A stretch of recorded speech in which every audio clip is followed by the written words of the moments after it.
Greetings and welcome, guys, gals, and non-binary pals, to episode 470 of the Words About Games podcast, the weekly gaming podcast for Words About Games. I'm one of your hosts, Amy Kate Alexander. I'm joined this week by the glorious one himself, it's Daffin Moody. Oodly doodly do, everybody. It's Friday. You know what that means. It's video game day. The holiest of days. All hail video games.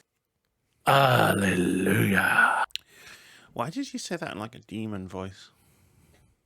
I don't know. Why don't know? It was like you're saying one thing, but like your words sound like you're saying another thing. It's weird. I'm doing shit like that to me today. Don't confuse me. Don't confuse me, Moody. Why are you doing this to me? No. I confuse a lot of people. Yeah, normally you confuse me and it's fine. I'm in my right mind most days. It's Debatable, okay.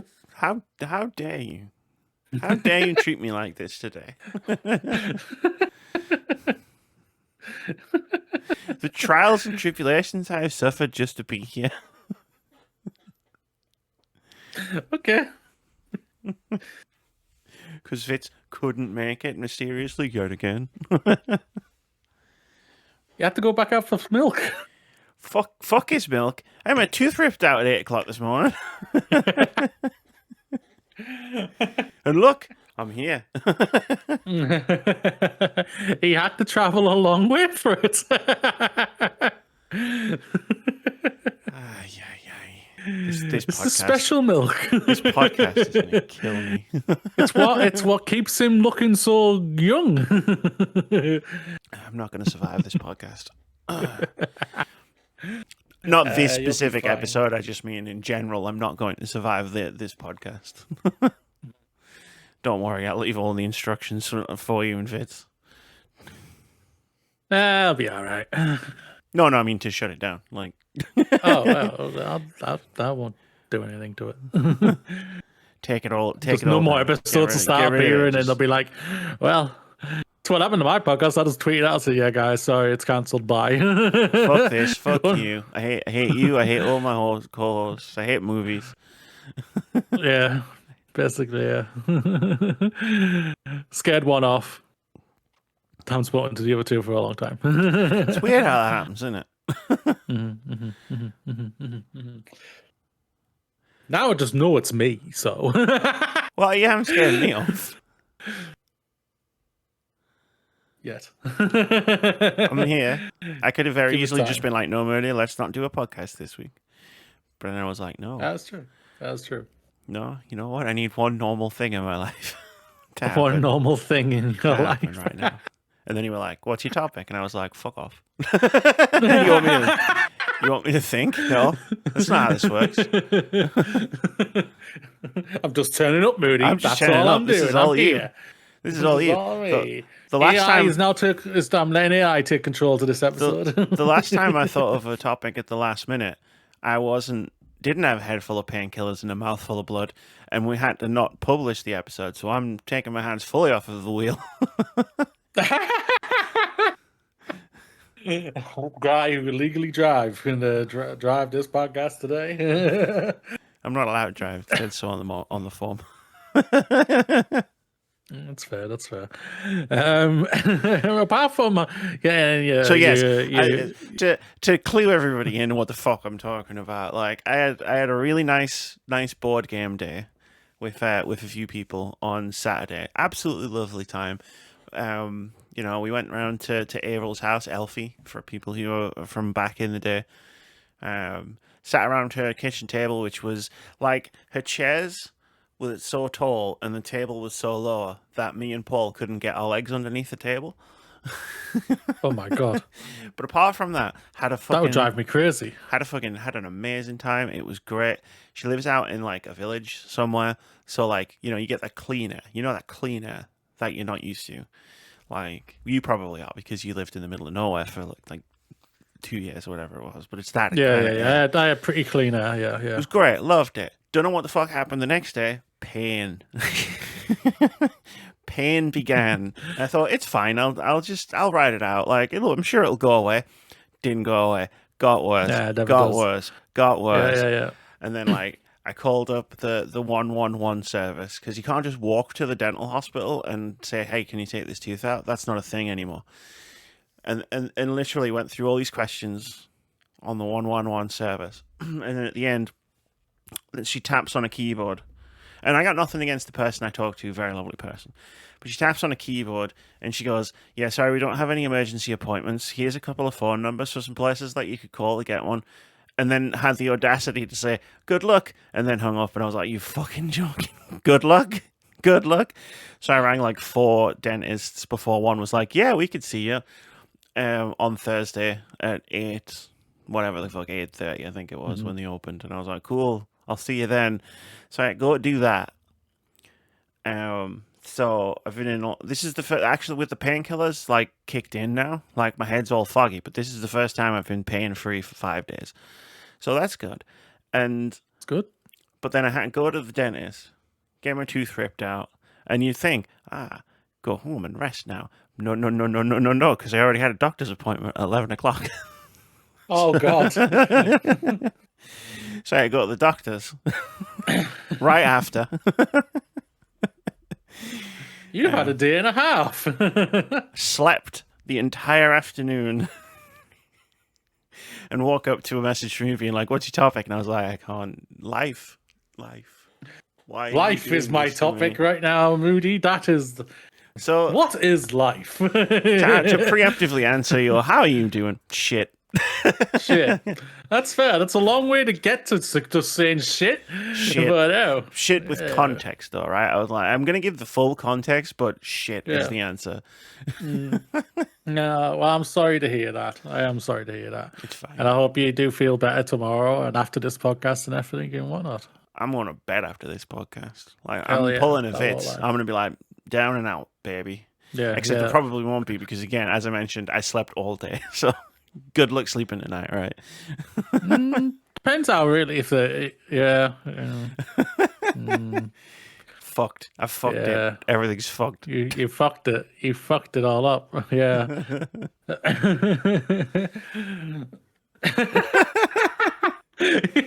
And now that I've said, I'm gonna be cuddled into my brand new bed that arrived yesterday and got installed, and I'm gonna be like thinking of you, and I'll be like, like, I was literally like last night, and I said this to the nurse, the dental nurse, and I think she thought I was joking. I was like, I wasn't joking. I was like, because she said, "Oh, has the pain been affecting your sleep?" And I was like, "Yeah, it has. Yeah." Like, last night was the worst one. I was just lying there in pain, swearing. Fuck. I was saying the words. I was like, "Fucking, come on, just let me fucking sleep, man. I just want to get some sleep, you fucking C word." Fuck this, man. Fuck you. Oh, I'm so sorry to hear this. No wonder you've been quiet on Discord. I was thinking, there's always a tell with you when you're quiet, when there's something bothering you or there's something wrong, and you're very quiet in Discord. You're just like, yeah, I'm not there. I'm not touching that. Yeah, no, I can't bother. Gone. Type of thing. Mobile telephone. To the sea with you.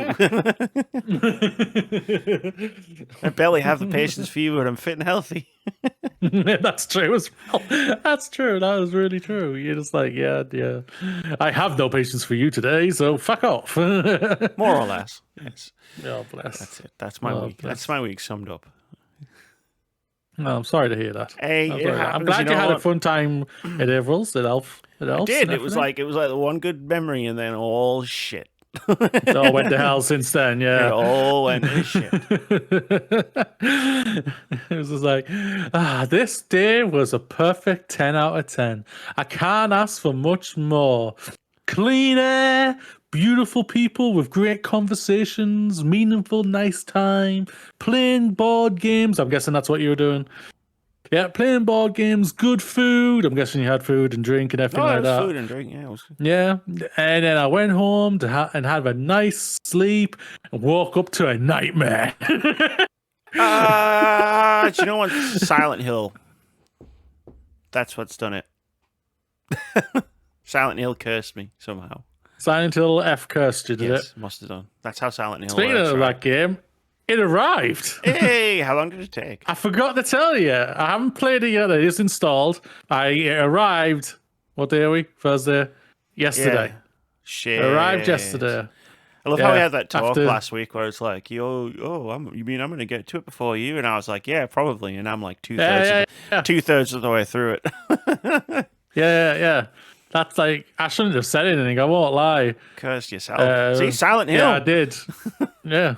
It's cursed. It's a cursed game. It really is. I put out a post last week where I was like, I finished recording the voiceover for my video essay. I've just got to edit it. And then like, done nothing. Pain. I can't edit in pain. I tried. Did. Yeah. 5 minutes, and I was like, oh, no. fuck off. No. Well, it's been a fun week. But I'm glad it's been a fun week on my end. Yeah. I'm gonna. My aim is basically I'll start tomorrow night on the holiest of days, Friday. I can't wait to see what you think of it. I can't wait to like have that talk. I feel like it's been forever since you and me have sat down and like talked about a game we both played. I am interested. Yeah, it's going to be interesting, no doubt about it. Because, like, you obviously love 2, have the nostalgia of 2, and really enjoyed the remake of 2 dropped last year. I enjoyed it, but I don't think it was spectacular or anything like that fine, for me personally. It was really, it was really fine good. for me. Yeah. So I am interested, as this is now a whole new story in a era basically in Japan, which I'm just goo gaga for Japan basically in general, and then the mythology and like history of the place and whatnot. And so when it's known that, I'm kind of already in it. But yeah, we'll see what happens. I'll start it tomorrow, and we'll see what goes on, and I'll text you throughout the weekend, I guess. Feel free. I'm ahead of you, and it's been one of those things where I'm like, because of like how like what I've experienced with the game. Like I don't want you to go in with my thoughts in your head, if that makes sense. So I've just been like keeping it really close to my chest about like what I'm thinking, what I'm feeling. Because I'm curious to see where you land on the game. And obviously, like I'm saying this, I haven't finished it yet. The plan was to finish it over the next couple of days. We'll see how that goes. I'm just kind of playing it by ear at the moment. We'll see what happens and everything. We'll see what happens. yeah. It was I'm looking forward to it. Like I say, I'm looking forward to, like, there's not been many games that have come out in 2024 that have made me go, I want to play you type of thing. Like I hopped on Expedition because I fell into the trap like I always do. Sometimes it's like, everyone's talking about it. And 2 of my good friends are talking about it. That means I must have to talk about this and play it. And then I tried it. I think that's why I didn't really click with it, because I'm trying to force myself to play it, and I'm not enjoying myself. And that's the worst thing about it, which just pisses me off even more. So then I get annoyed at myself and say, stop it, Moody. Stop falling for it. Yeah, stop falling into the trap. Yeah, I really need to stop that. But my week's been good. Got my new bed yesterday, which is really canny. I've got a fun thing to sit here on the cool things thing, but we'll get to that shortly. Someone's messaged us, have they? No? Okay. No, that's not me. Okay, I don't care now. Thought I got a text there. I was like, go away. Type of thing. Has he shown up? Keep this open. Just got in. Vitz is here. It was Vitz. Just got in. All different kinds of shattered. Sorry, I couldn't save you, Amy. Hope you're having a great recording. I'm sorry. You're all different kinds of shit. You're all different kinds of shattered. Oh boy, you could jump into this call whenever you wanted. It's in the right Discord channel, and you're choosing not to. Traffic absolutely sucks butt. Oh, Vitz. Vitz, we've only been recording for like 20 minutes, give or take. So hop on in, mate. But yeah. I can see the steam coming out of you right now. It's really funny.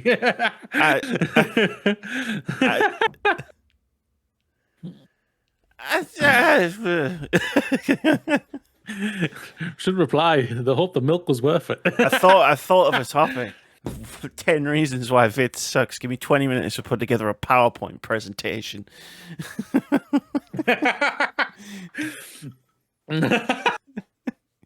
Why Emmy hits Vitz now?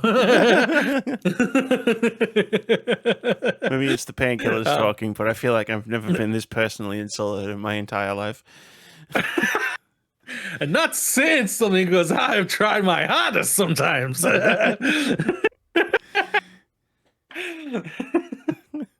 Damn, Vitz. You just came swinging in there.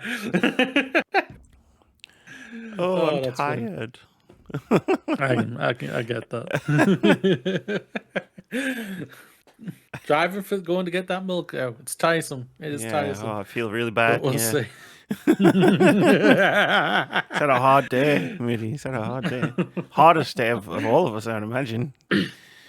So even though you've had not the greatest of weeks, Amy, you've of nothing but pain. Have you got a cool thing you would like to bring up, discuss? Obviously, like, not been doing a whole great deal of a lot for the last several days. I've been watching.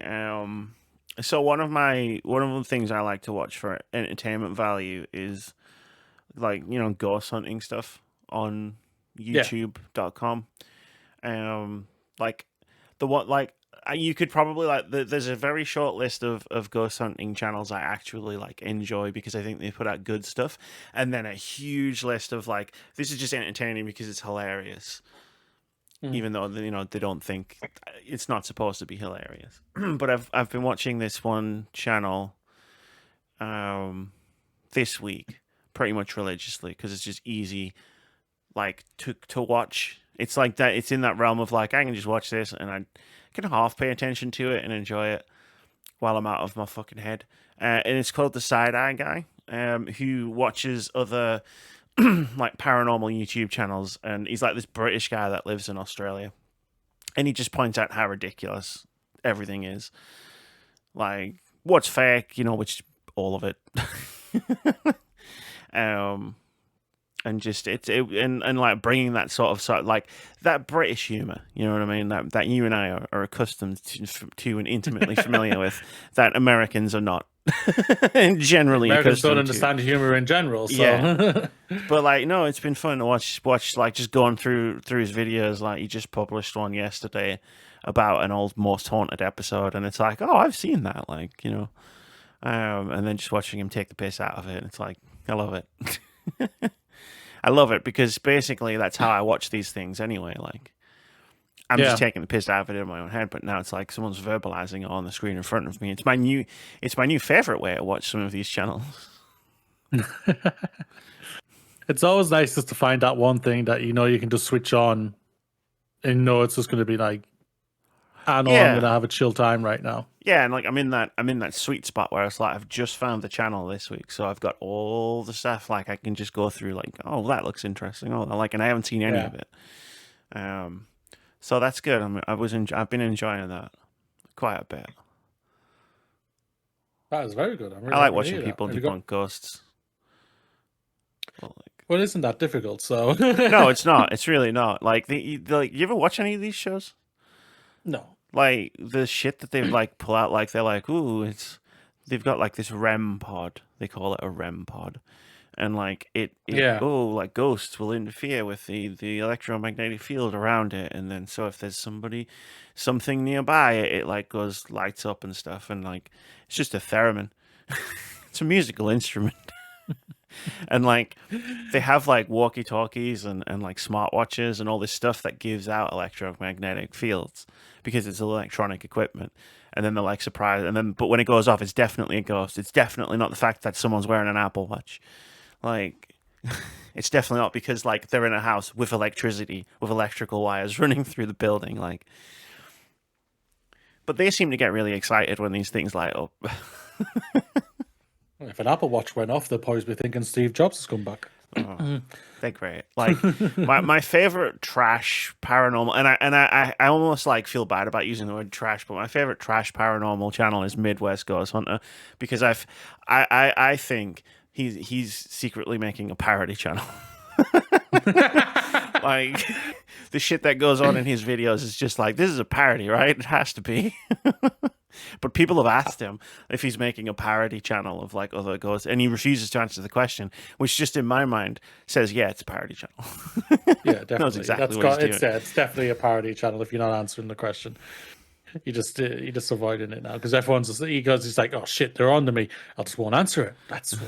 I'll just do what everyone does, is just not answer a fucking question. He's like, it's like I love Midwest Paranormal because like it's like the shit is so outrageous that like he captures in his videos, but he has the acting ability of like Resident Evil 1 FMV cutscenes.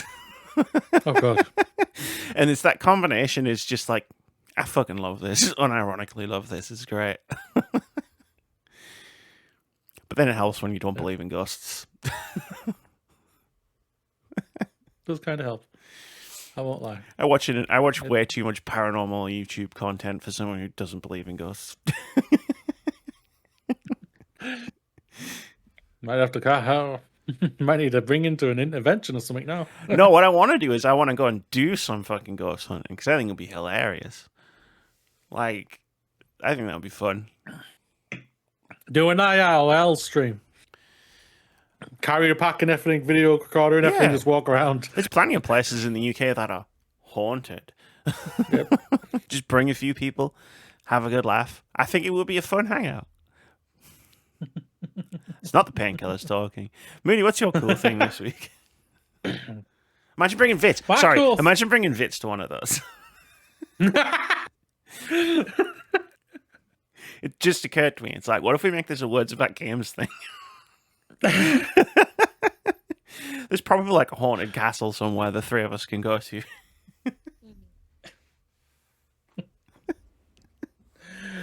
I think we'll probably get arrested. We'll either break Vitz or we'll cure him of his fear of everything. Yeah. Yeah, we wanted the two. We wanted the two. Or both. Yeah. One, then the other. He'll hate us and a lot. I'd be appreciative of us all at the same time. It's a ghost. No, the house is just settling. You know, that kind of thing. It's just like that's a rock falls over. It's like, yeah, it's windy. It's just fog, Vitz. Don't worry. And I just start playing, play the air raid siren of a song theme I've got downloaded on my phone. Like, oh no, it's Silent Hill. Anyway, sorry, I interrupted you there with that thought. No, it's absolutely fine. So I got to live a dream. I had a dream where I got to see my favorite movie in the cinema. And I got to do that on Tuesday night in Cineworld. I saw my favorite movie, Aliens, in the cinema. It was absolutely flipping gorgeous. I loved it. I was just like, nothing is better than this. I could die happy. I can die now. I don't want to right now. Don't worry, people. Thank you. But no, yeah, it was. I already saw Alien in the cinema. I was just like, thank you, God, type of thing for doing this, like bringing the movies back. And now I was got to saw this, and I got to see the director's cut as well, which just made it even better for me. Which is just like, yeah, it was amazing. I absolutely loved it, and yeah. Can't ask for much more. That's it. My dream has been fulfilled. I'm now completely satisfied. Nothing else is going to be anything better than that, and I'm done. Basically, so interesting statement. And nothing else is going to be better than that. Probably, yeah. Wow, it's my favorite movie, and nothing has topped that. Oh shit! Ever. So yeah. So It's my favorite movie of all time. And with how bad movies are right now, I'm just like, why are you getting worse? But yeah, we'll see what happens. We will see what happens. But yes, go check them out. Well, yeah, you can't. It was one night only. Check it out. Yeah. On Blu-ray. Yeah, go and check it out. Blu-ray, 4K, if you have it on 4K or digital or whatever the hell you have it on, go do that. And go check out Amy's stuff on YouTube, I guess. Yeah, Side-Eye Guy. There's loads of it. It's on YouTube. And everything. Yeah, go check those out. So, Amy, Vitz has failed you today. I had the most awesomest of topics. I heard. You told me last week. I was so excited for this topic. I was so excited. And then Vitz told us yesterday he had to go for milk. And I was just like, and he said, I may not make it back. Of course, Vitz, of course. Wink, wink. Man. And everything. Oh, Amy's going to be on the podcast? I don't want a podcast with Amy. But no. So, he has failed you, and we have to go from the awesomest of topics. Because I truly believe don't even know what this awesome... topic is. You fucking suck. This is fucking awesome. I love it. But yeah, this awesome topic to now a shitty topic. Because is Microsoft killing Xbox? There was no other topic. I was not going to talk about EA getting bought by Saudi. And there was no other topic. And as Vitz is not here to have the awesome conversation topic that I was going to bring this today. I've got an idea. You talk. I'm gonna say some words. Just ignore the messages that are coming up on your thing. You just talk. So yes, people, this comes from GamesIndustry.biz. While I'm reading off this article, I'm sure Amy is abusing Vitz right now. No. Allegedly. No. In our Discord right now. Microsoft hikes prices on Xbox Game Pass by 50% to offer a more flexibility, choice, and value to all the players. That is reported. Sorry. This article was written by Vicky Blake. Give her some love. Microsoft is raising the prices of its subscription service Xbox Game Pass with its most expensive tier Xbox Game Pass Ultimate increasing from $19, £15 to $30 to $23 per month. Game Pass Standard, now rebadged as Game Pass Premium, has increased from $12 to $15, £9 to £11 for us, and it's the more affordable tier, formerly known as Core, but now being renamed as Essential. Cost is now $10, £7 for us. And it's now gone up to $12 to £9, I believe. Microsoft says the increase comes as it expands its offering with the Fortnite crew, valued at £12 a month, and Ubisoft Plus Classics, valued at £8 a month, added to its Ultimate library, as well as enhanced Xbox Game Cloud gaming, streaming quality, and access to over 75-day one releases a year, including Call of Duty Black Ops 7. Quote, our goal with Game Pass has been clear: deliver unmatched value, benefits, and a deep library of games for our players, the company said. Since launching in 2017, we've steadily grown our subscriber and creator satisfaction, and today creator participation and player engagement is Game Pass are at an all-time high. But we have the opportunity for Game Pass to help more players find the creators and games they love. We know not everyone wants the same thing in their Game Pass experience. So we're evolving Game Pass to offer more flexibility, choice, and value to all the players. Whether you love day one releases, discovering hidden gems, or playing across multiple devices, and screens and across Xbox consoles, Xbox on PC, and Xbox Cloud. End of quote. Some players responding to on news online to check their subscriptions or cancel are reporting issues loading the website or app. The price increase follows last week's announcement that a second price increase for Xbox Series X and S consoles in the United States were rising between $20 to $70 across its hardware range. Was on the way. The price hike also comes just days after new research showed that in August 2025, Xbox players played an average of 5.7 different titles compared to 3.7 titles played by PlayStation users. Amy, is Microsoft trying to kill Xbox because they've raised their console prices? I don't know if they're trying. I don't care if they can say all the marketing things and tariffs and all like that by the orange off. I don't care. You're $1 trillion company, $3 trillion company. You can take the hit. They're raising the price of what we've said multiple times, was an incredible deal on Game Pass. But even we've said over the last year and a half, I would say, that it's not as good as what it's no longer the thing that everyone cries out that it is. And now they've made it even more worse. Yeah. What are your thoughts? And don't forget they announced their $1,000 handheld console. Like, and this has all been as well. This has all been in the last few weeks. Like, this isn't like, over the course of the past year. It's like, no, over the course of the past month, Xbox has made a very compelling argument to buy a PlayStation. In fact, over the course of the past year, Xbox has made an incredibly compelling argument to just buy a PlayStation. Like, their console in North America, their consoles now cost more than the PS5. Like the Xbox X versus the PS5 Pro.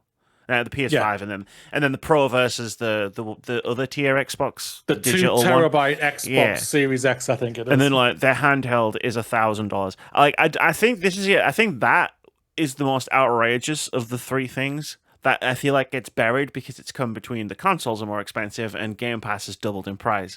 Whereas like their handheld costs $1,000. Buy a Steam Deck. Like, again, it's a great advert for a Steam Deck. And then, like, Game Pass is just like, Game Pass's price rise is a great advert for buying your own damn games. like when Vitz shared this in the Discord chat yesterday, my initial reaction was, I'm going to start my own service where you just give me $30 a month and I'll just buy you games that you'll probably like more. Like,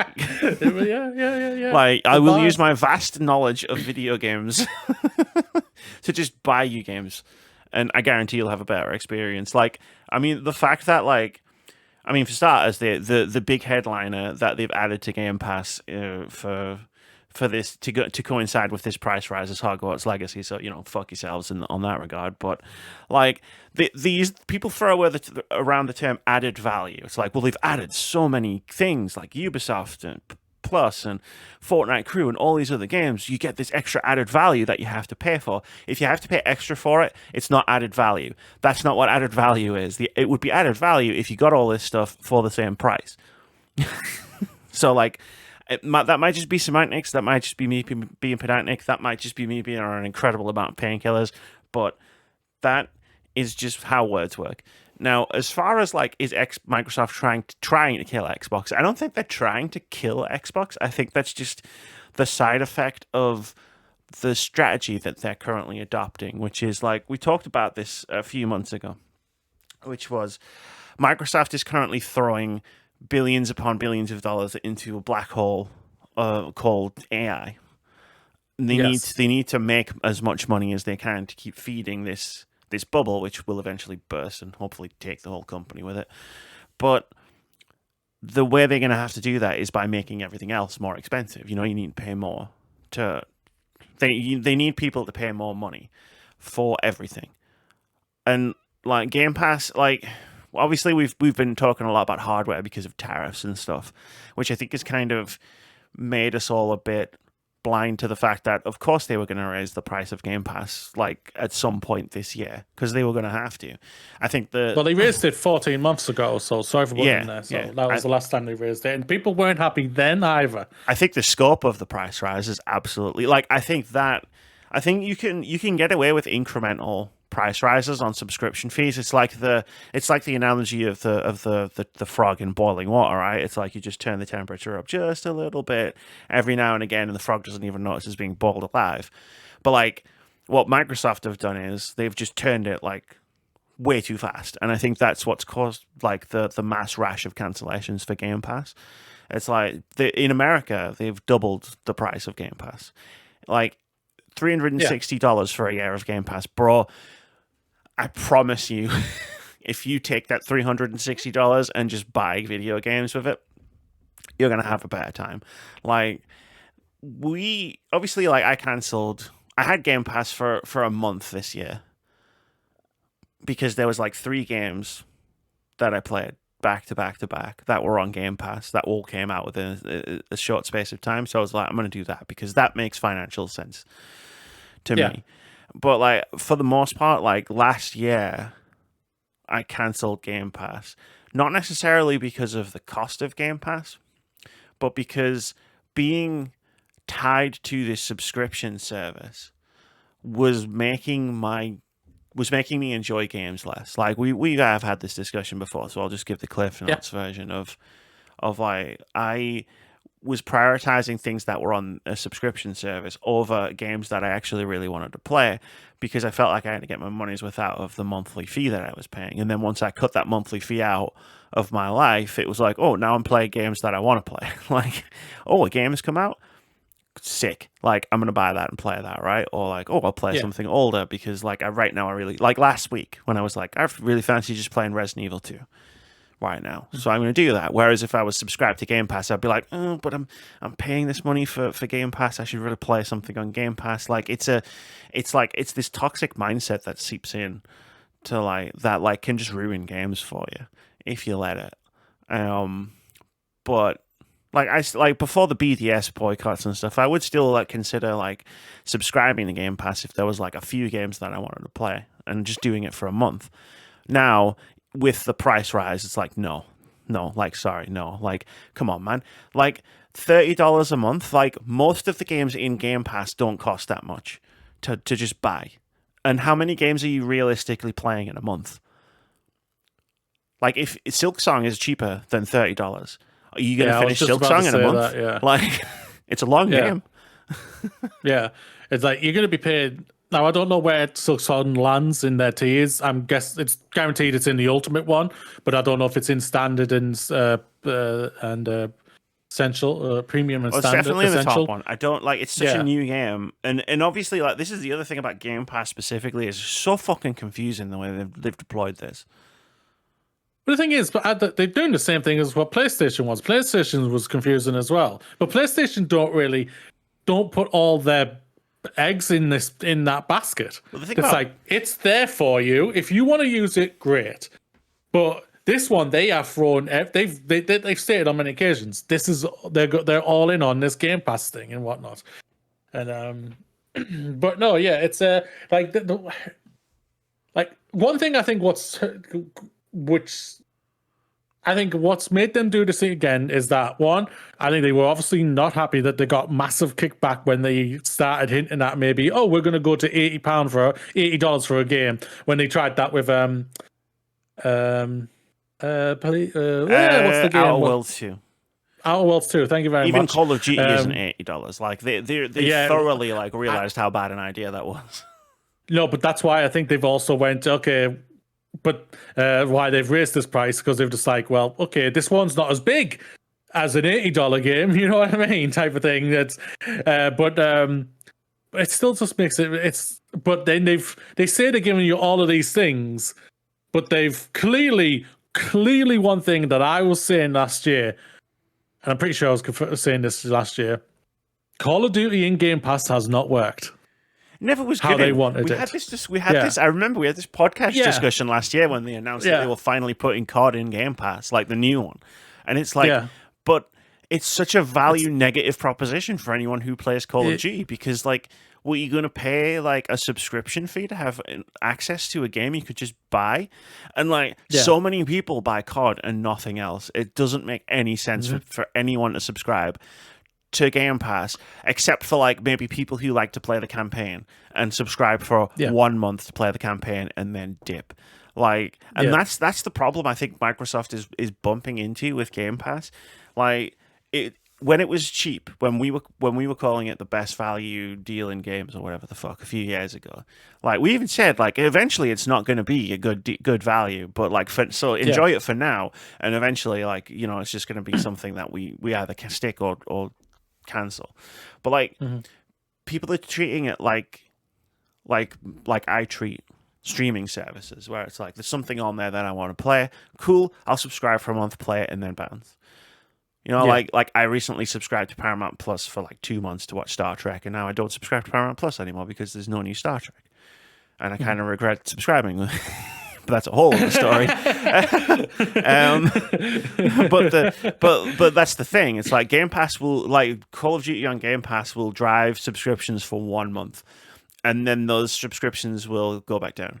And it's the same like when Starfield hit the servers. It's like, you might get 2 months out of that because it's a longer game and it might take people longer to complete. But then once they've done it, they're gonna bounce. Like, the idea that like adding Fortnite crew to Game Pass, like, people who play Fortnite play fucking Fortnite. Like, and only Fortnite. They don't want to fucking play Hollow Knight Silksong or The Outer Worlds 2. So like, you're asking them to pay more for access to Fortnite crew, which I just looked up because I didn't know what it was, and it's just a bunch of battle passes basically. It's like, it has like 4 battle passes, Fortnite, and you just get access to all of them for like 1 monthly fee. It's like, whatever, if that's your bag, that's your bag. I'm not going to complain. But like, Ubisoft Plus Classics, it's like, ooh.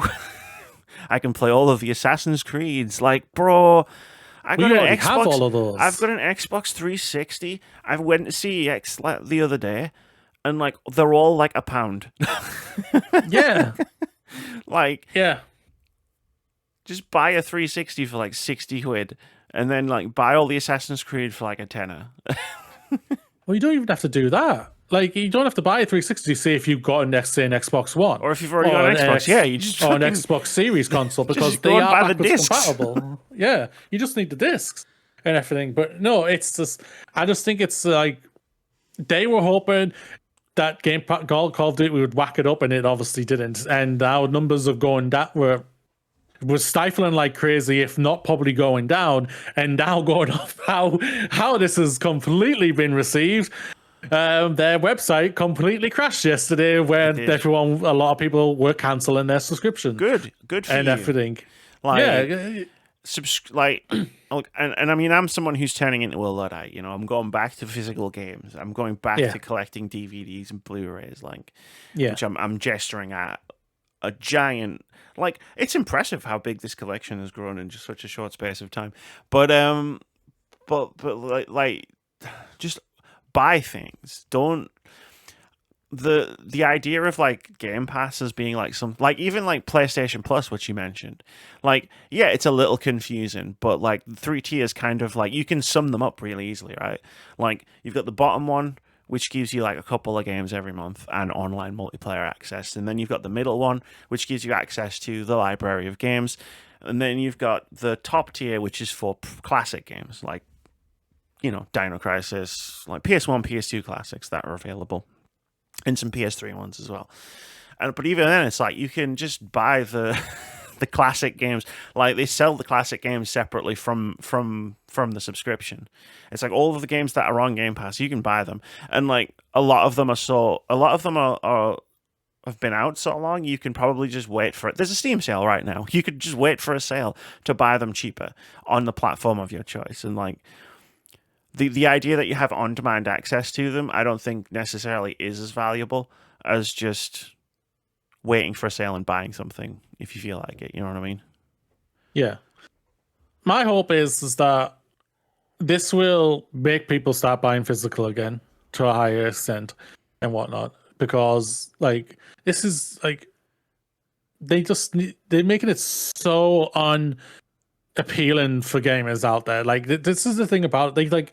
I get that. I understand their market employers again. You have it all the time. You can play as many games as you want at your time. I can do that without paying a subscription service. I don't need you, and I can go out and like what you just said. I can go if I want to play Assassin's Creed. I can go to CEX and buy it for £1. You know, it's like it's not that big of a deal. I can literally just do that. Oh heck, I'll throw this one in. Boomerang that both you and me use. I know you. I don't think you use it as much as me anymore. I don't have it anymore.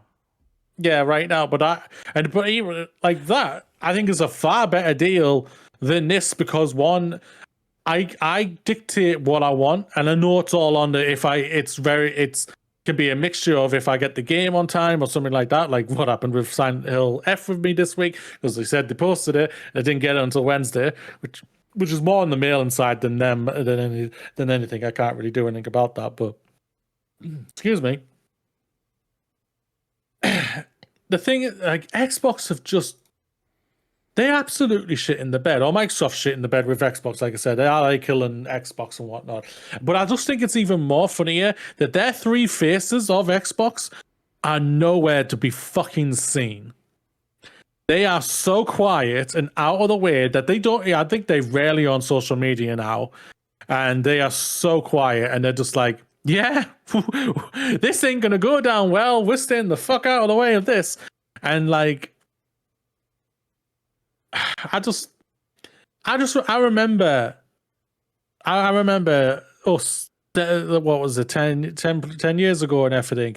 You were on my Xbox and me, one of my favorite podcasts at the time. I became an Xbox gamer because of that podcast and everything, meeting so many great people and getting to know so many great people, like yourself as well. And on having a great time, and now it is just like, what did I do for all of those years? I feel like I put in so much experience into that time for no reason, and I feel like I've lost gaming time for some weird reason because they've basically like just made me go. They're making me look back on a time which I do feel fondly about, also negatively about, which is annoying me because I'm like, you sold yourself on. The Xbox One was not the greatest era. We all know this, but they turned it around in a really good way to make themselves feel very more consumer friendly. The console looked a lot better, was a lot more cheaper as well. Game Pass came out, backwards compatibility and everything, you know. And they're doing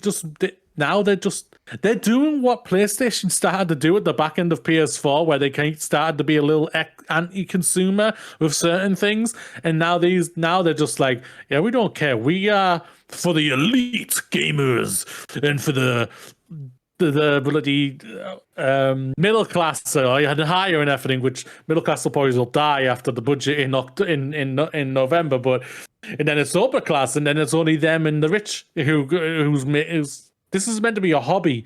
This ain't a hobby anymore. With the amount of money they want us to throw into this, and it's not fun. I don't think like all of the memories you have of like playing Xbox, right? Like Xbox One and stuff, like all that stuff you're talking about. That's all still valid. Like that all is still good. You know, playing Apex Legends through lockdown on Xbox One. Yeah, it was on the Xbox One with like me, you, and Keith. You know, and like.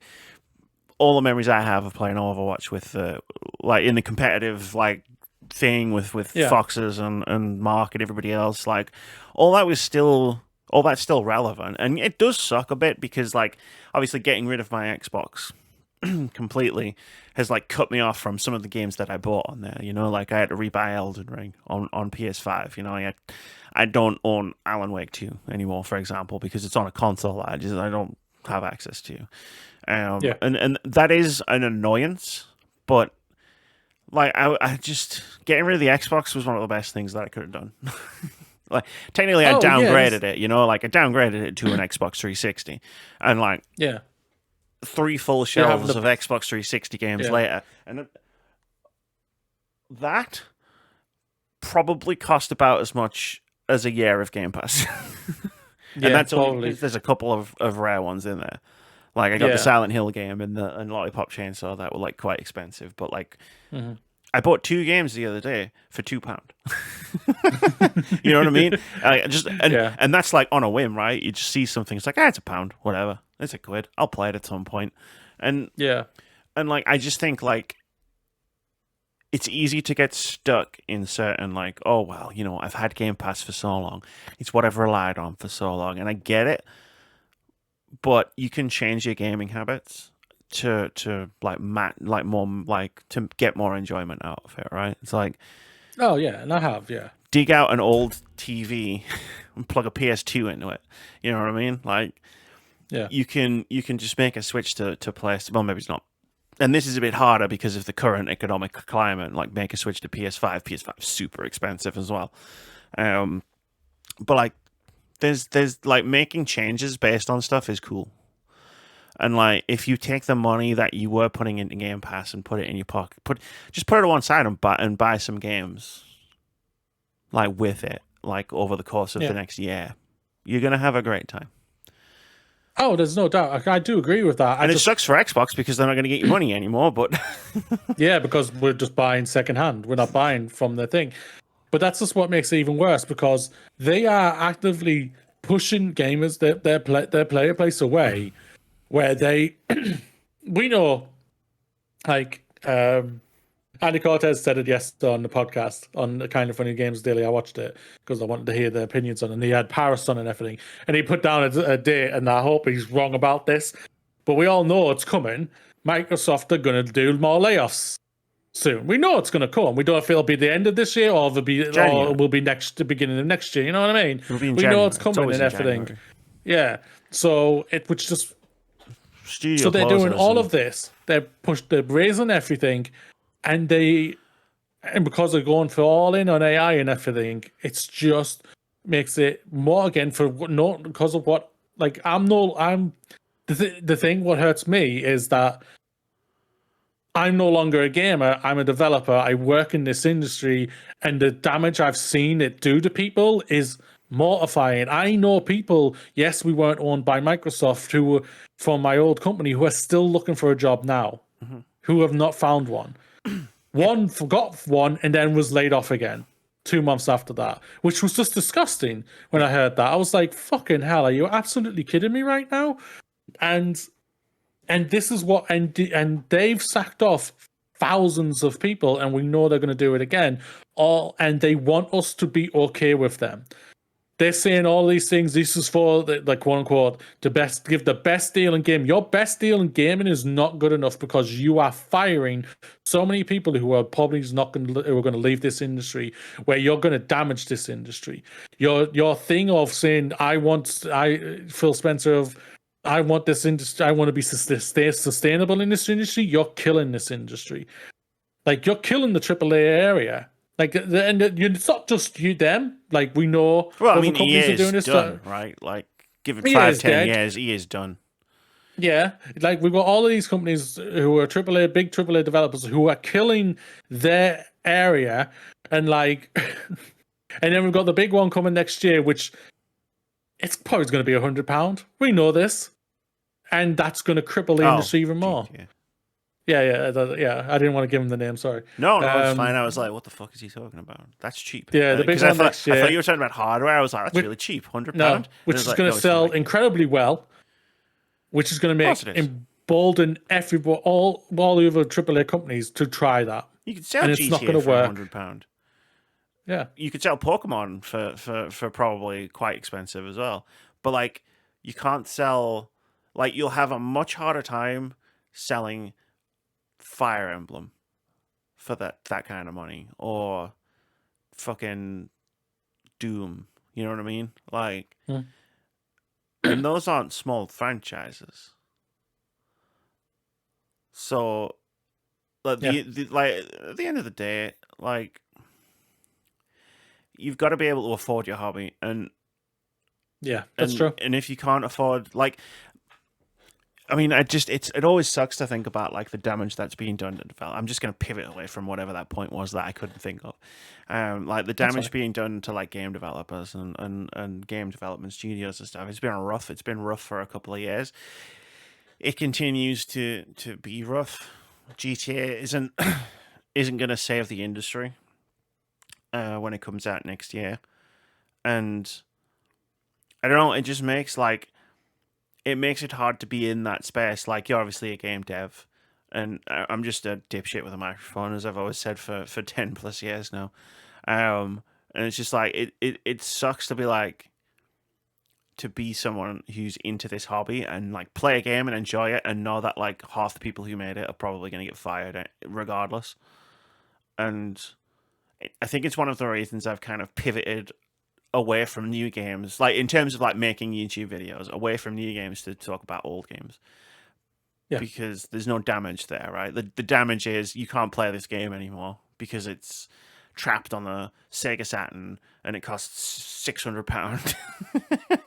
Which is, it's a whole different thing, right? But like, I'm not going to be playing this game and in the back of my mind thinking how many of these people are going to get sacked like next month. And like, as far as like the day that January, they'll lay people off in January. Like, my speculation for why these massive price hikes have happened and why they're so massive is, I wonder if there was a lot of Game Pass cancellations in the past few months, because they don't report Game Pass subscriber numbers, they only report the revenue. So it's how much total money in Game Pass is bringing in, and obviously like they report that every 3 months. So I'm wondering if they're trying to like make the number go up by just like sheer like brute force of like, hey, it costs more money. So like, even if a ton of people cancel Game Pass now, like the total revenue might still be higher because the people that are like still subscribed are now paying 50% more. It's just a scummy. Yeah, but it's Microsoft's operating modus operandi. It's like they make the number go up, doesn't matter how. Like they charge $1,000 for a fucking handheld. Like, I don't know how many people are going to buy it. I hope not many, because that's an outrageous amount of money for a handheld gaming device when the Steam Deck exists for like a lot less, and can do everything that the Xbox handheld can do. Just want to put out the caveat: there's a cheaper model for like $600 which is as well. $700, I believe. But yeah, there's no doubt. It's double the price of the Xbox Series X when it launched. Yeah. Like, if you're going by like Xbox S and Xbox X, and then so the top tier Xbox, then the top tier Xbox handheld, it's double the price. How much is the next Xbox going to cost? $1,000? £1,000. $1,000, yeah. You're going to sell like 6. Yeah. But they clearly don't care about hardware. No, they don't. But the problem is then they don't care about hardware, which is fine. That's their prerogative to not care about the hardware, that people buying the hardware that they're putting out, because they're trying to put Game Pass on, Chromebooks and fucking Samsung smart TVs and stuff like that. But you've got to keep that affordable. And it's not anymore. And you're fast approaching, like, everyone has their own tolerance for like how much something costs, right? Like, there'll be people out there who £30 is like, that's fine, I'll pay that, whatever, to have access to all these games, and like, more power to those people. But like, there's plenty of people who that's going to cross the line where it's like, no, it's not worth it anymore. Like, if I can just buy Silksong for less than the price of Game Pass, I'll just buy Silksong. Yeah, it's like what makes it even more weird. It's just like I'm now very curious, because obviously the Silksong developer, what's the name? Team Cherry. Yeah. Team Cherry, thank you. Obviously, to get the game on Game Pass, Microsoft have to give a fee. They've paid them to put it on it and everything. So I'm now curious of how much they were given to put this on there, then for them to go, yeah, we can knock our game down to £20, guys. Yeah, it's £16.75. Like, it's like £5 or £6 cheaper than the new Game Pass price, outright. And like, I get the idea behind like Game Pass being like, yeah, but you play Silksong and then something else, and then boom, you've gotten your value out of it. So like, Silksong is like a 30 to 40 hour game, bro. Like, the economics of making a subscription service for video games are completely different to making Netflix. Because with Netflix, a movie is what, 2 hours?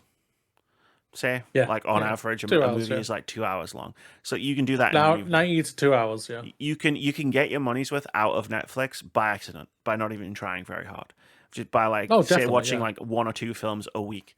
But with video games, it's like, okay, I'm gonna get The Outer Worlds 2. It's gonna take me like 2 months to play that and finish that, and that's Yeah. $60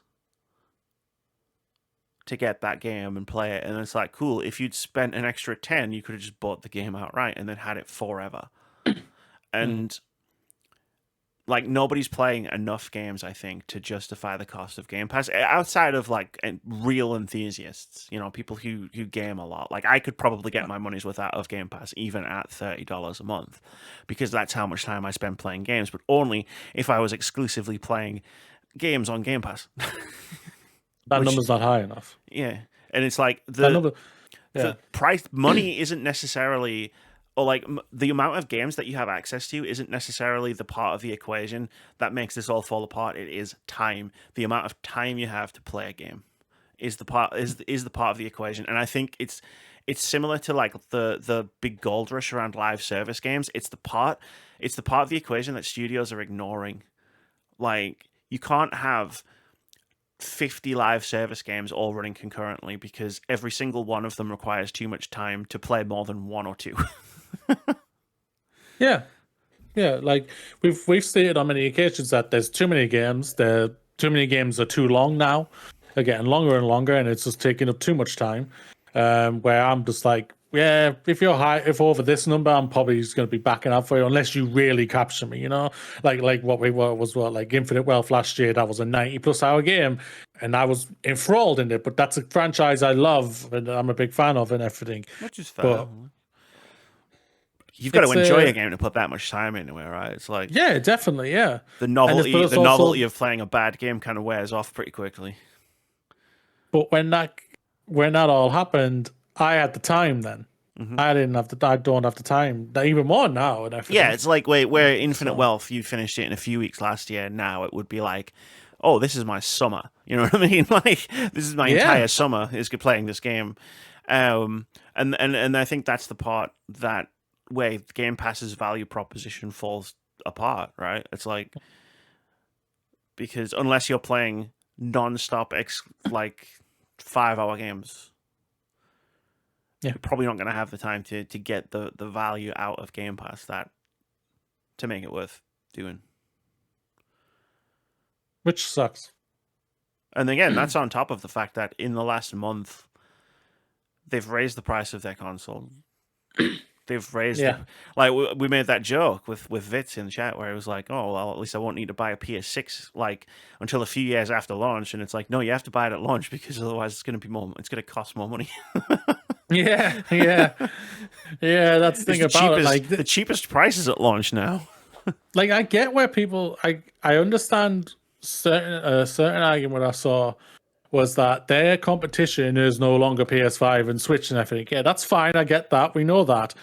But your competition, if you're trying to outbeat Steam, you're not going to beat Steam. They don't have a subscription. They're just like, it's madness, right? If their competition is like Netflix and Apple TV and YouTube and Fortnite, it's like, well, no, you're not going to beat those things because again, just of the logistics, the time part of the equation that I talked about. If Microsoft, and I don't know if this is true, I'm just literally reacting to what you just said. If Microsoft are truly trying to compete with Steam, they've already lost for exactly the same reason Phil Spencer says that Microsoft can never win the console war against Sony. Like, if you think people who've built up digital libraries on the PS4 coming into the PS5, meaning that no one's going to jump to Xbox, imagine how much of a digital library people have built up on Steam. Come on, bro. I have like 600 games on Steam. You're not competing with that. And that's true. And my library's quite small, like compared to like other people's Steam libraries. And I'm gonna be honest, half of it is review keys. Like I actually buy a lot of games they own on Steam. I just got sent a lot of review keys when I was a game reviewer. Yeah, but people's libraries on Steam, like there's a reason people won't switch to Epic. There's a reason people barely acknowledge the existence of GOG, even though I think both of those stores do some really cool stuff. Like Epic with its 8% developer split. Like it takes an 8% cut instead of a 30% cut, which is why I buy a lot of indie games on Epic.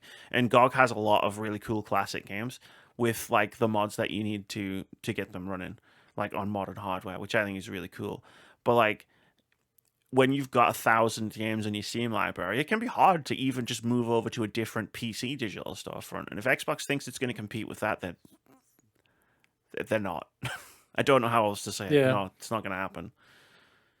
I was willing to ditch my Xbox library, my digital Xbox library, like that when I sold my Xbox.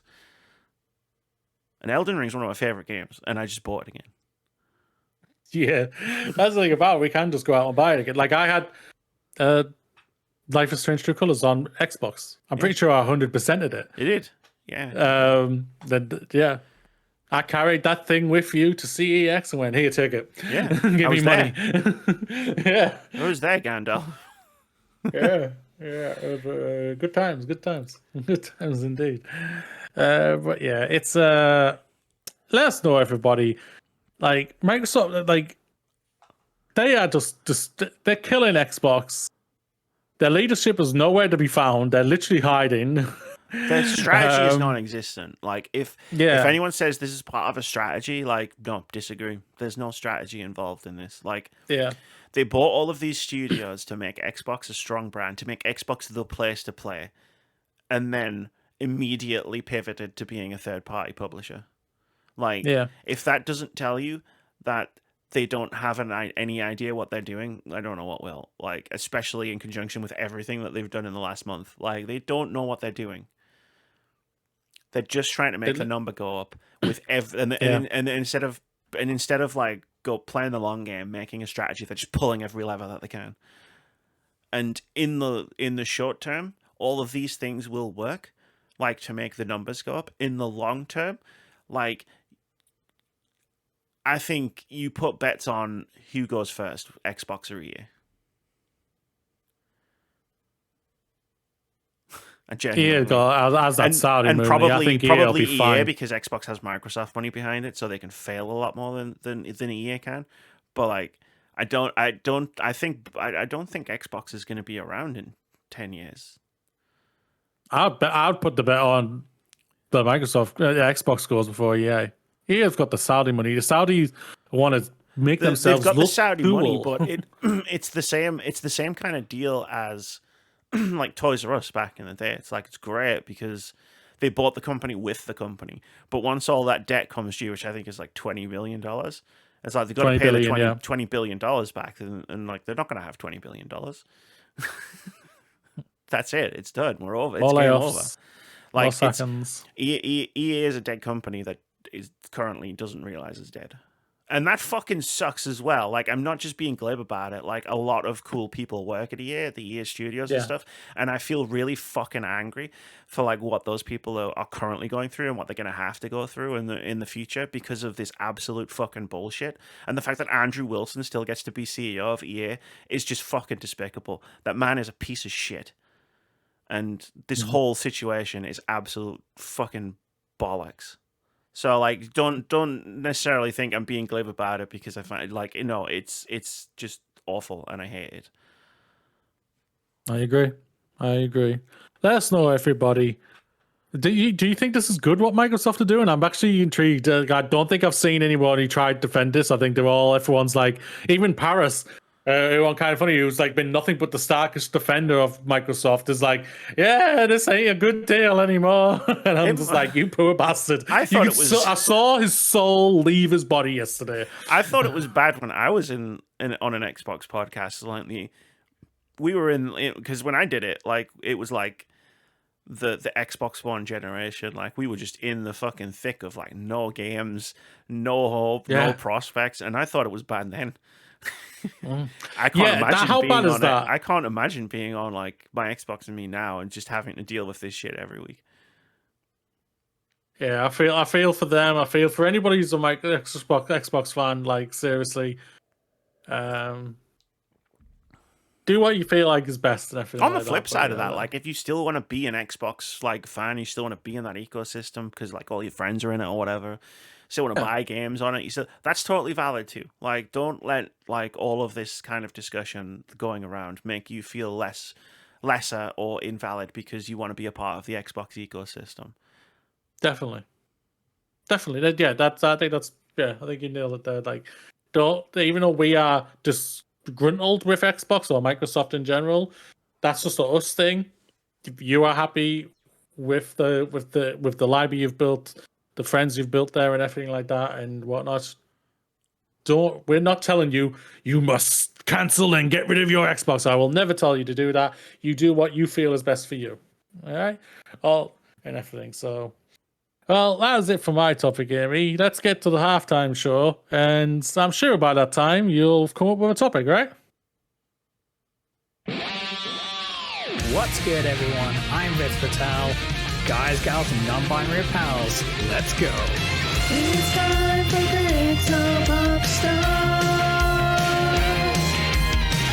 the video game and pop culture game show.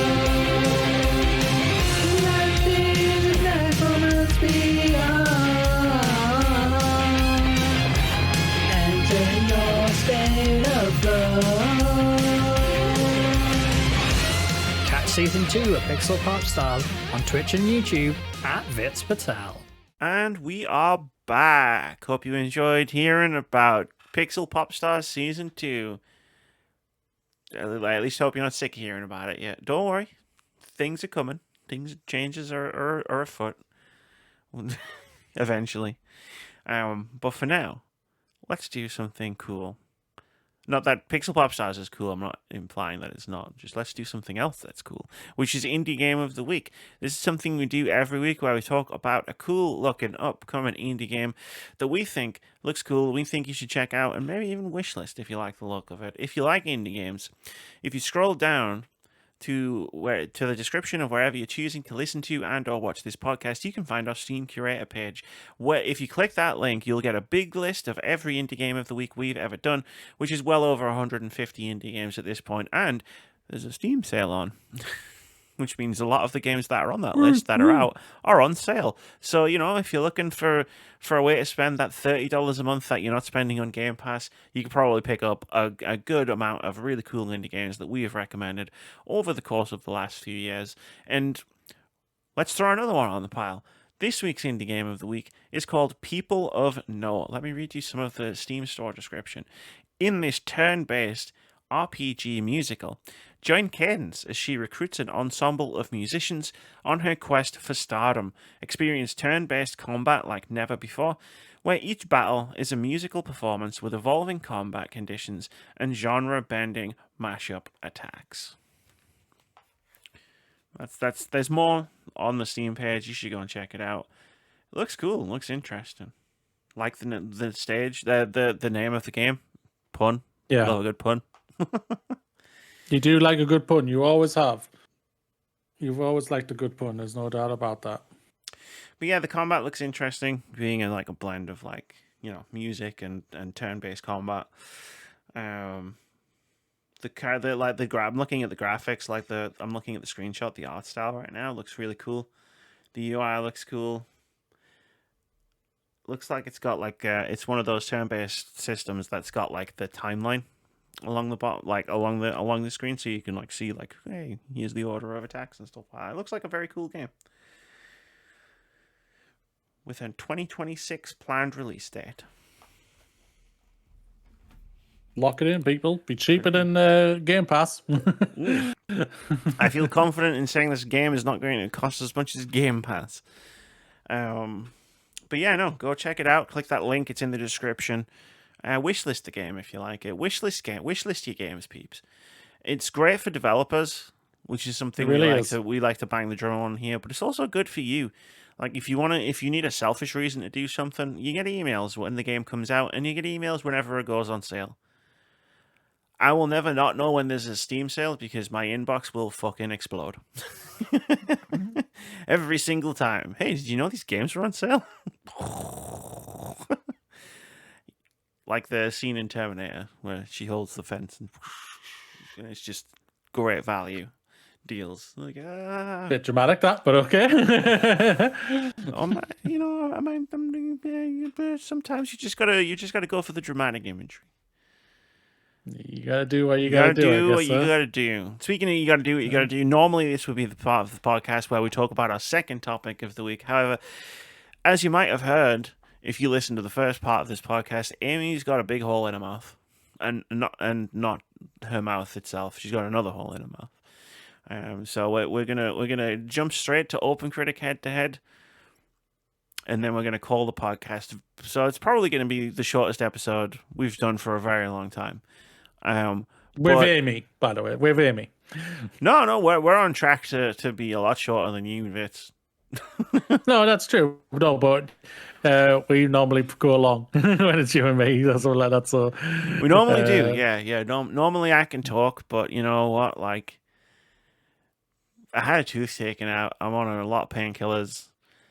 I'm hanging in there, but like Moody wants me to come up with a topic. I got nothing. There's like it's the scene in The Simpsons where it zooms in on Homer Simpson's brain and it's the monkey playing the cymbals. The worst thing is that it's very dry right now when it comes to just news stories and everything. Yeah, so it's but that doesn't help either. I'll always fall back on like talking about something that's going on in the news, like if I have to. But like I don't think I've done.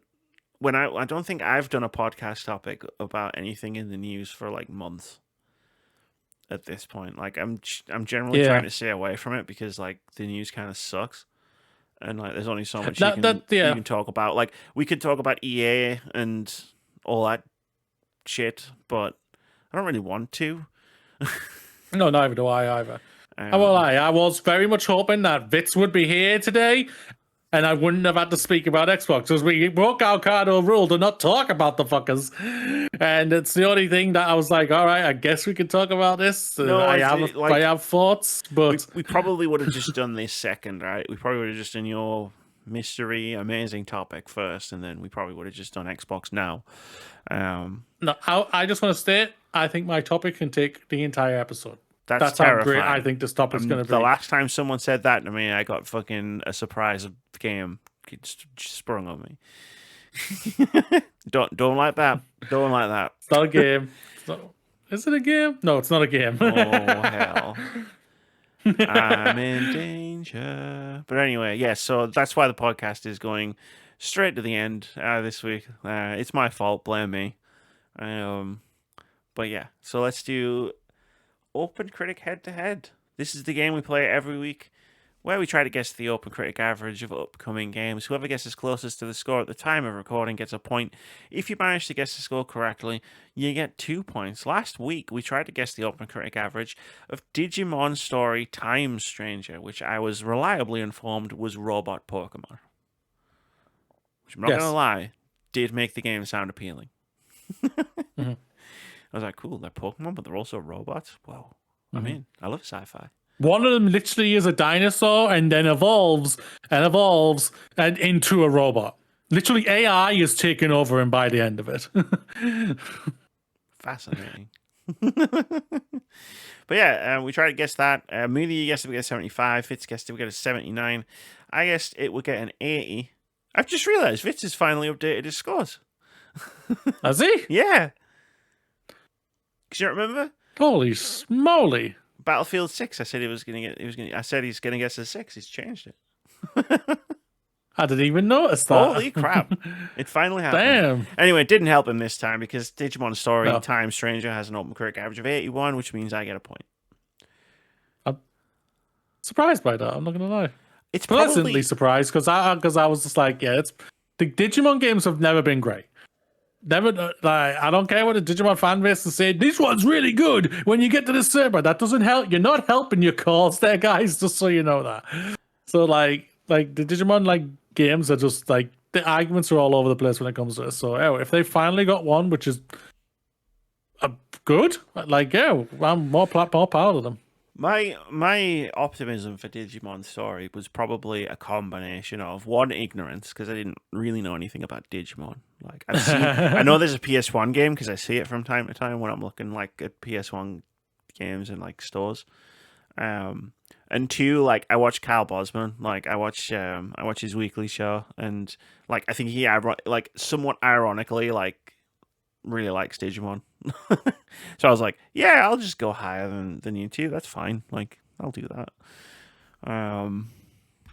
But yeah, that's the one. We guessed Battlefield 6. We did it early just in case, even though I think we both agreed last week that probably wasn't going to get the review, the early reviews. But yeah, I mean, it seems like it's gone down well in like previews and betas and whatnot. So that's good. Like, you like to see it. You like to see games thrive. There's no doubt about it, even though it's an EA game and everything now. So it's like, yeah, like the bar was so low with after the last one and everything. So it's like, you know what? If developers have put out a great product, you can't ask for much more than that. Hell yeah. How it's dealt with by the publisher, who owns them and everything. It's not finalized yet, so the deal ain't gone through yet.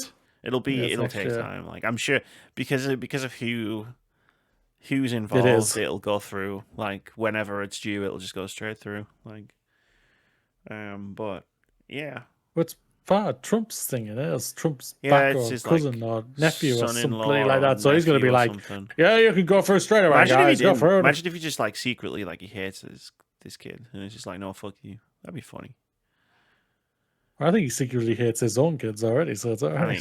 Actually, I'm not gonna say that. Not enough orange, people. Not enough orange, children. You should be orange. That puts the scores at Vitz 16, Amy 23, Moody 36, with 3 draws. This week, I'm reliably informed that Little Nightmares 3 is imminent. Now, this one's not being developed by the same studio as the first two. If I remember correctly, it's being developed by Supermassive Games. I'm sorry for the noises if you can hear my dog, people. She's on the table and she's not very happy with me right now. Yeah, Supermassive Games. So it's being made by the developers of Until Dawn and the Dark Pictures anthology. Yeah, they've gone Quarry? from like did they make the Quarry? I think they did, didn't they? We like the Quarry. Yeah, I'm unabashedly, I love Until Dawn as well. Like, I bought it. Like, it's one of the games that I bought. I was like, fuck the remaster. I want the original. Give me the original. Fucking yeah, let's go. Well, the remaster apparently went out broken as fuck. So I'm noticing that's happening a lot. Like, when I was looking, when I felt like I wanted to get Lollipop Chainsaw again. Like, obviously, it's one of those weird situations where the remaster was actually cheaper than buying the original on Xbox 360 for some reason. Yeah. But then, like, when I looked into it, it's like, oh yeah, the remaster's like fucked. And it's like, oh well, I guess I'll just buy the Xbox version. Like, what the fuck is it with remasters coming out and just being like terrible?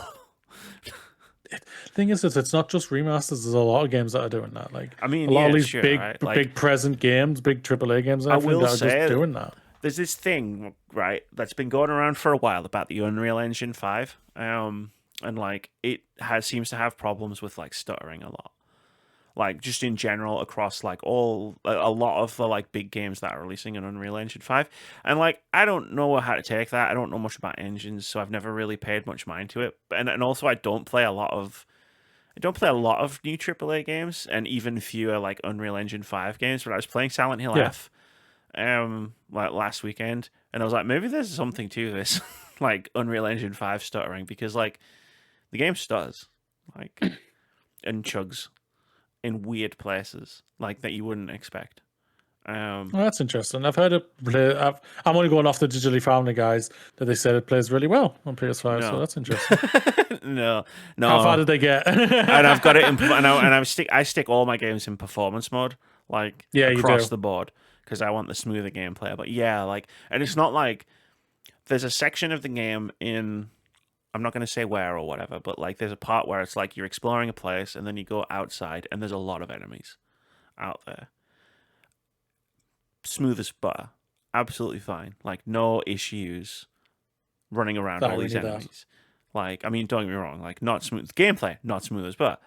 A lot of enemies are trying to kill me, right? But like, in terms of like, frame rate, fine. 60, no problem. And then, like, just randomly running around in town chug. No, nothing happening. That's not good. And I'm like, is there something to this Unreal Engine 5 discourse that I've been kind of ignoring for the last year? I don't know. I don't play enough games on that engine to know.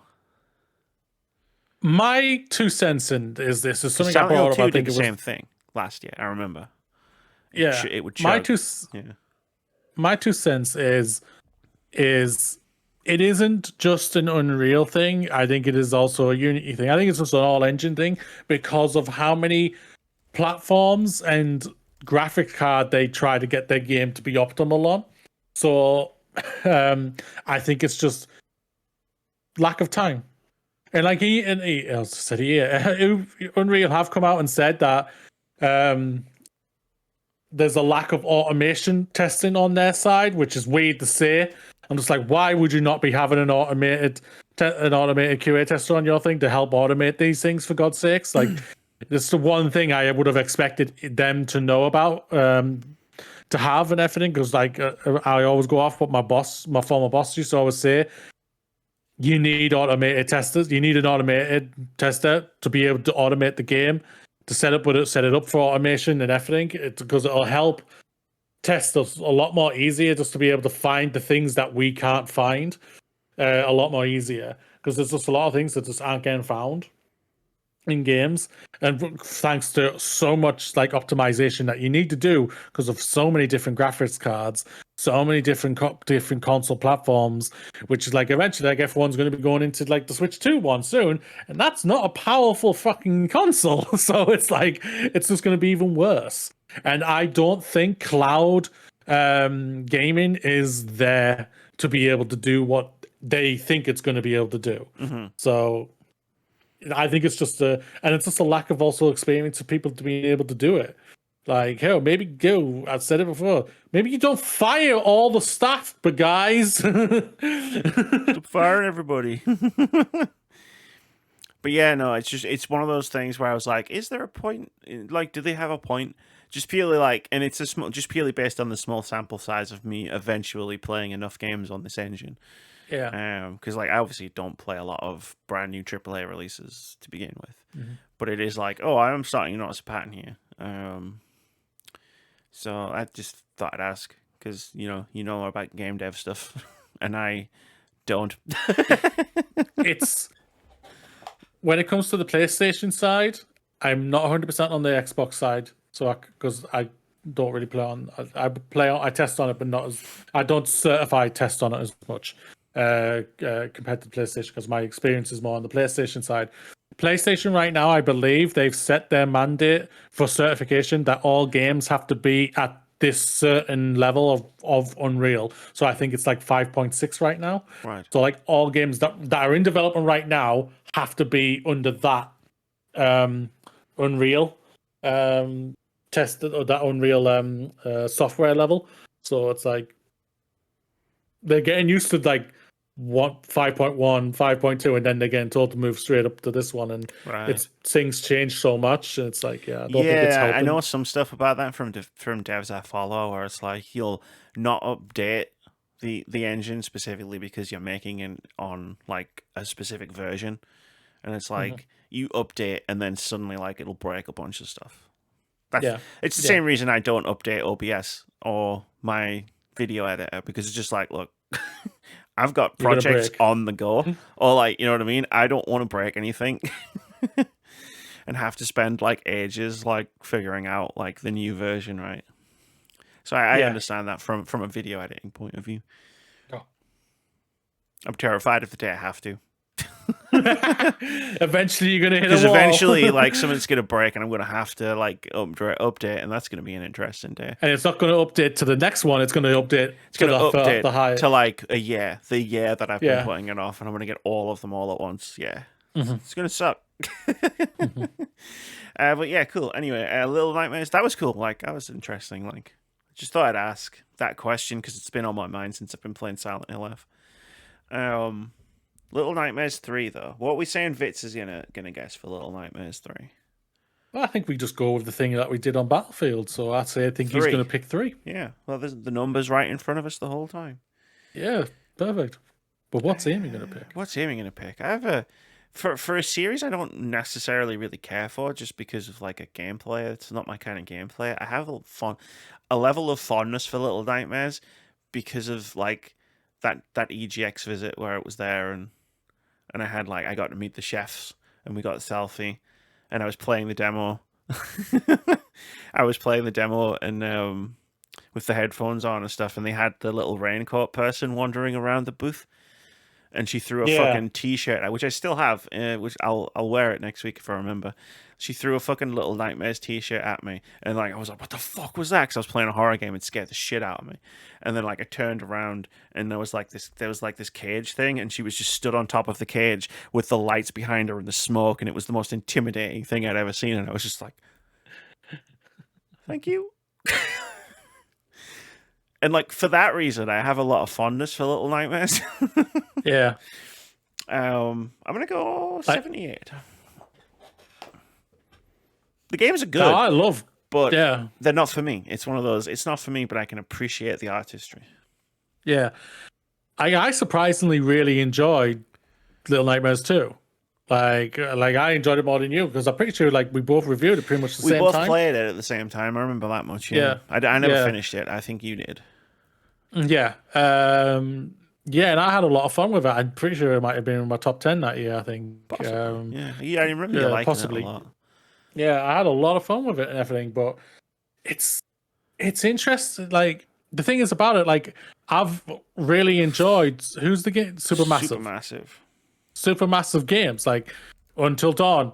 I have nothing but fun experiences with. Like, I would put it up there saying that was a great experience, and I would happily go back to do it again, and which I will.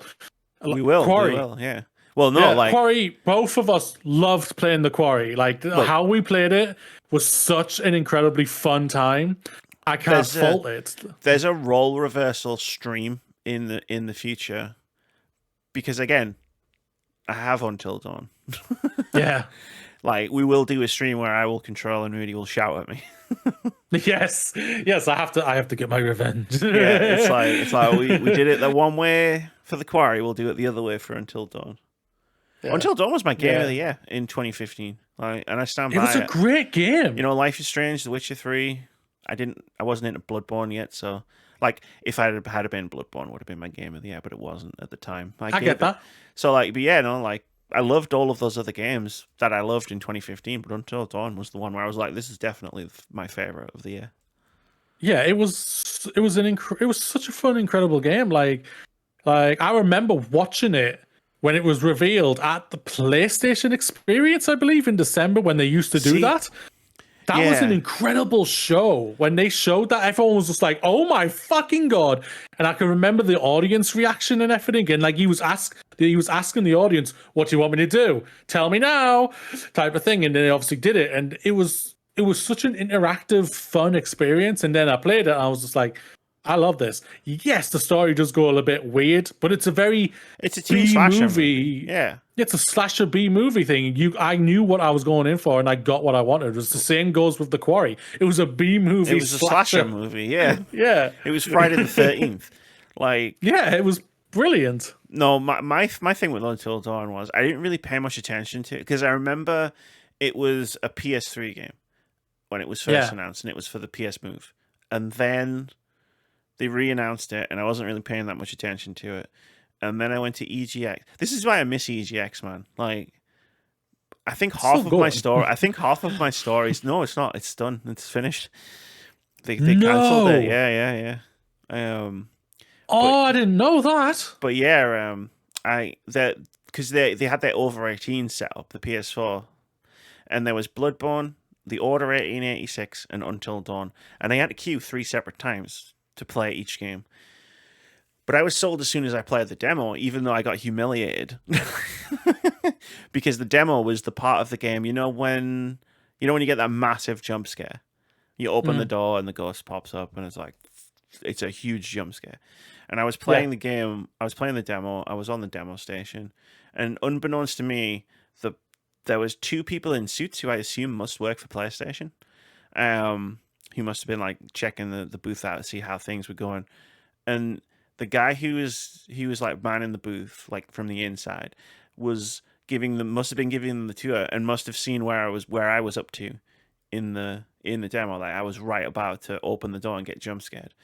And so everybody, when I got jump scared, the headphones came off because they were attached to the demo station, and I dropped the controller because it was attached to the demo station. And I like looked around, and like they were all stood there, watching, pissing themselves laughing, and I was like, you know what, you got me. You got me. You got me. Fair enough. This makes me want to play the game. I have a lot of stories about getting jump scared in really funny ways. You do. You do. Yeah. It's yeah. Maybe that's why you don't go back anymore. maybe I'll do a topic in the future which is just like, here's all of Amy's weird EGX stories in one. in one. Yeah. No doubt. So this is completely, obviously they would normally just giants cinematic type of games. This is a completely different ball game compared to what they've done before. So I'm thinking around the ballpark you're thinking. I'm gonna go 76. What I hope is that I think in terms of like critical reception, I think Little Nightmares 1 and 2 got compared a lot to games like Inside and Limbo. Yeah, because they're similar types of games, and in those like sort of like comparisons, I think Little Nightmares comes off a bit worse. So what I hope is everyone's got those sort of comparisons out of their system by this point. Oh, Little Nightmares 2 has an OpenCritic of 83, so maybe they already have got it out of their system. I mean, I'm not one for comparing games to other games at the best of times, so that's true.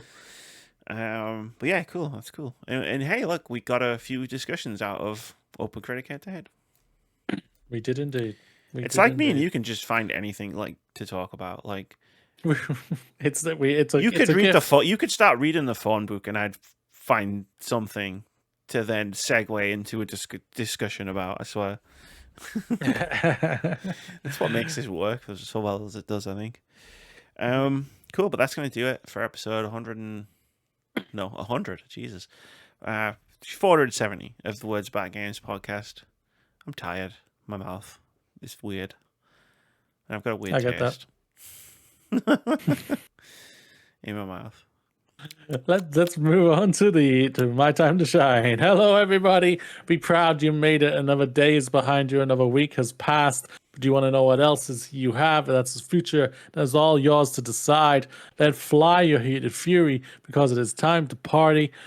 We all welcome each other from far and wide. We'll be helping each other out all the way. Go live your best life. It all starts from level 1. Now go now. High five that sky. High five the sky. Live long and prosper. Roll into them titties. The journey is yours, and it starts now. Bye. Go forth, young Padawans. Bye, everybody.